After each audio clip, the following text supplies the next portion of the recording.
You're watching this video because a doctor wants you to understand what's involved in microvascular decompression of the trigeminal nerve.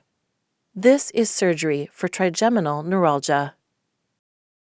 Trigeminal neuralgia is sudden, severe facial pain.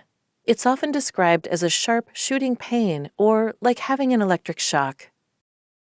The pain comes from the trigeminal nerve, which comes from the brain and has a thick section called a ganglion inside the skull near the top of the ear.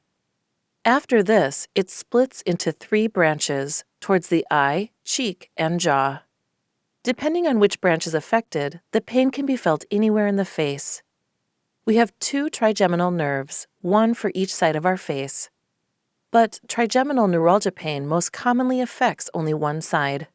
This can result from a vein or artery compressing the nerve.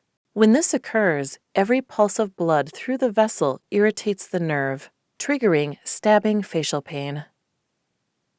You'll be positioned on your back or side, and a metal head clamp may be used to hold your head safely.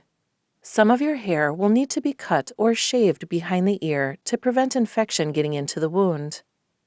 How much hair is removed will vary depending on the personal requirements of your operation.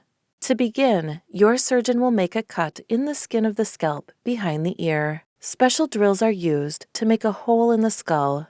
They're designed to stop if they reach anything soft. A larger bone window is then created. The incision and bone window will vary in size, shape, and position depending on your personal requirements. In this video, we show a smaller than average bone opening. Most are larger. The tough lining around the brain, known as the dura, is then opened to reveal the brain and cranial nerves. The surgeon will then carefully navigate to the affected nerve and inspect it carefully. If they encounter a vessel touching the nerve, they'll free it and place a small sponge made from Teflon or similar soft material between them.